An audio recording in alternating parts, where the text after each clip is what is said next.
Dave here from Geeky Guys, here with another episode of 18 Days Till Halloween, 18 horror movies and 18 horror movie reviews. And we've managed it. This is the last one. This is review 18. A little bit overdue. We didn't quite do all 18 before Halloween. My bad. That was due to illness and just being busy at work and prepping for Christmas and family stuff and all that. So all the usual things this time of year got in the way, but we got to 18 in the end. The one we're going to have a look at today is Deathnote, which is a 2017 supernatural crime thriller. Not officially a horror film, although I would argue that it is, see if you agree with me by the end of this synopsis. Basically, I would say it's a horror thriller film. I would say if there is such a thing as a horror thriller, if there is, then this is it.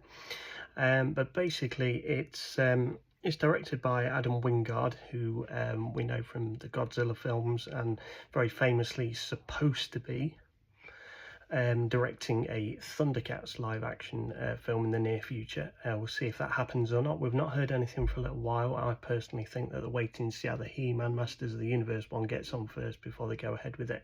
So that's my thought there. We'll see what happens with the next of his projects. This is from a screenplay by Charles and Vlas Parlapanides and Jeremy Slater, and it's loosely based on the manga of the same name, Deathnote, by Tsugumi Ohba and Takeshi Obata. They were the original, and there was a lot of original kind of Deathnote novels, graphic novels, appearances in comics. There was an original Japanese Deathnote film series, so there's a lot of material for this new movie to work from and to be inspired by, and that's what they tried to do, although Adam Wingard did say that they tried to keep it very faithful to the original novels and the original Japanese film series, but found because they were setting it in America with American actors, American locations, it didn't quite work, and it kind of kept falling apart. And as much as they wanted to keep it like as faithful to it as possible, they had to kind of draw that back a bit and kind of make it feel right and palpable to an international audience.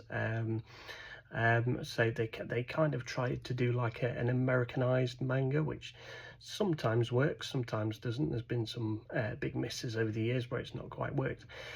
But I'd say they did this one quite well. I mean, I wouldn't say that this film is overly rated, but I think it's quite underrated. I think it's a brilliant cast. It's got a good soundtrack. The script's pretty decent. The pacing's very good.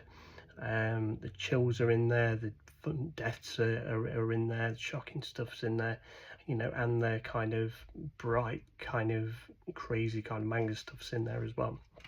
So I think they covered a lot of bases.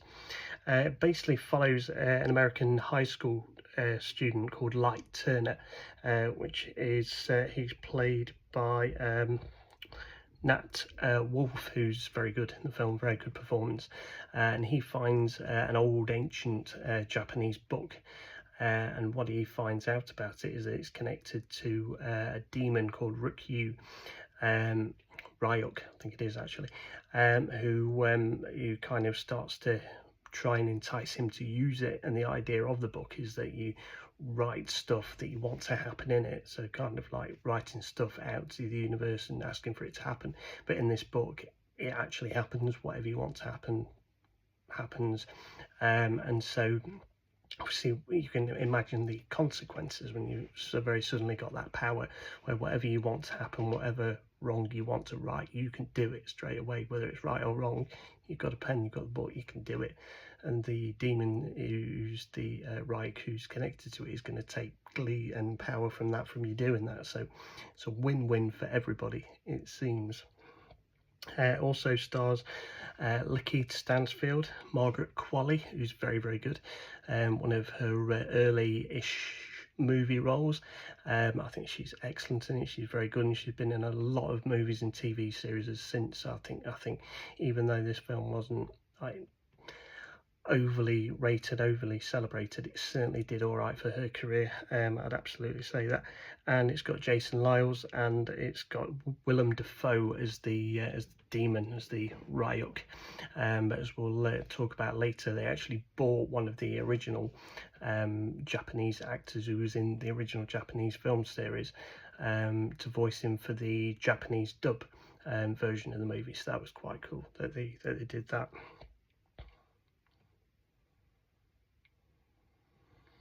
Yeah, as I say, it didn't do amazingly well, but I think it's a good film. Basically, they start up with the usual, trying to deal with school bullies. They try and like do things against people that have hurt their families and stuff with interesting consequences. So like a school bully like gets killed in a freak accident. It gets used to Light's mother, who was killed by a vicious partner, is taken out. He's killed, and then Light shows the Deathnote book to Mia Sutton, played by Margaret Qualley, and they both start using it together and decide to team up and start fighting crime around the world. But obviously then the authorities are getting involved, because why are people suddenly having freak accidents and suddenly dying and weird stuff happening? And so they have a police investigator called Elle who starts investigating what's going off with all this. Light basically decides to name himself Kira, so basically so they think that the murderer is in Japan or in Tokyo, and they don't connect it to the American continent, because obviously he doesn't want people to come after him and arrest him for it. And things obviously go wrong very quickly, as you would imagine, and the authorities do start catching up with him, and then the kind of line between what right and wrong is very much blurred, and it's then kind of self-defense and trying to protect yourself and keep yourself out of prison. And so they start doing some very untoward things against people who don't deserve it, which the demon doesn't mind. He'll do it absolutely fine, anybody's fair game. But yeah, they do start struggling with the moral side of it, of how far should they go, and this line between right and wrong, and they're kind of crossing it, and it's kind of gone to a point of no return almost, and how do they survive and come back from this? So that's a big part of the story arc of the film. And obviously Light and Mia Sutton, two lead characters, they obviously start questioning each other and start getting paranoid of each other, and yeah, I don't think Mia Sutton's too happy with the way that Light's going with it and how the power's going to his head. As one character it always happens with, doesn't it? The one goes a bit over the top with it, and the power goes to there, and I can do anything, I can rule the world. So it's kind of that sort of thing is going on there. And they did say that there is going to be sequels supposedly in the future, although we've not heard anything since 2021 was probably the last time we heard of anything about it. So we'll see what happens there. And there was supposed to be one called Deathnote Naked and Deathnote to the Bone, so we'll see whether that happens. There was a thing as well where a few months after it's released, it was discovered that footage of and images of a real train accident that happened in 2010 in Belgium was used in the film, in which 19 people died, and the rail operators and survivors have been very critical of them using that in a film. It's very rare that you would hear that. You do sometimes hear of stock footage, obviously a lot being used in films and TV series, but very rarely something as critical and downgrading and awful as that. So there was a lot of complaints about that, a lot of issues. I would imagine there's some releases of the film when that's maybe even been taken out. Wouldn't be surprised, I don't know that for sure, but that's probably the case.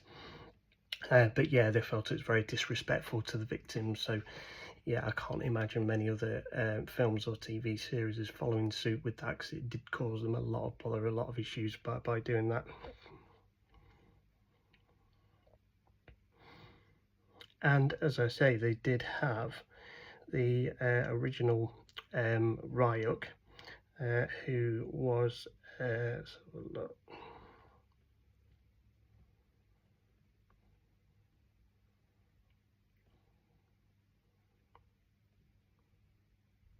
Ah, yes. Nakamura Shido II, who actually voiced Ryuk, the demon in the Japanese original films, did dub the Ryuk character in the Japanese version of the film. So yeah, it's very cool that they involved him in at least that capacity. So yeah, I would say it's a very entertaining film. I would say it is a horror because it's kind of the supernatural element of the use of the ancient book, and you've got the demon involved that's feeding off the killings and the negativity, and kind of encouraging it, whether it's right or wrong or whatever, it doesn't matter. Just he's quite happy for them to do it, and then the character arc between the two, which you could say originally might have been a love interest, but then because these things happen, these awful things happen, that kind of they're both responsible for, that kind of drives them apart a little bit. Whether they would explore that further in the next one, I don't know. But maybe they have said that if they do a sequel, it will be more faithful to the original manga, to the original Japanese source material. So that'll be interesting to see how that works, and if they'll make it more Japanese and sort of less Americanized. That'd be interesting to see how that works and how that plays with an international audience outside of Japan, because sometimes that doesn't work either. So that'll be very interesting to see that, to see how they go about it and if it happens. But say we've had COVID since, it's been very silent, and Adam Wingard's been very silent the last few years, so be surprised if it happens, and if it does, it'll probably be with a different director and different writers. It'll be a whole new team, I would imagine, but we'll see. Yeah, that's my very quick, snappy review of Deathnote. If you don't agree it's a horror film, let us know. If you do agree it is, let us know. Obviously in the comments down below. Don't forget to like and subscribe, of course. Catch us on all the social media platforms. We're on pretty much all of them. If we're not on any of them that you know of, let us know, we'll join. But I think we are. And yeah, look out for the monthly show pod episodes with obviously Mr. P and Jethro with me as well. And they're the longer form ones where we're talking about everything geeky, some celebrity interviews in there as well, so look out for those. And yeah, we'll see you next time. This is the end of the horror movie reviews. Sorry about that. We may do some more in the future, but yeah, this has been the 18 horror movie reviews in the run-up to Halloween 2025. Hope you've enjoyed it. Say any suggestions that you'd like to throw away, we're always open to them. Let us know, and we will catch you on our next video, whatever it is.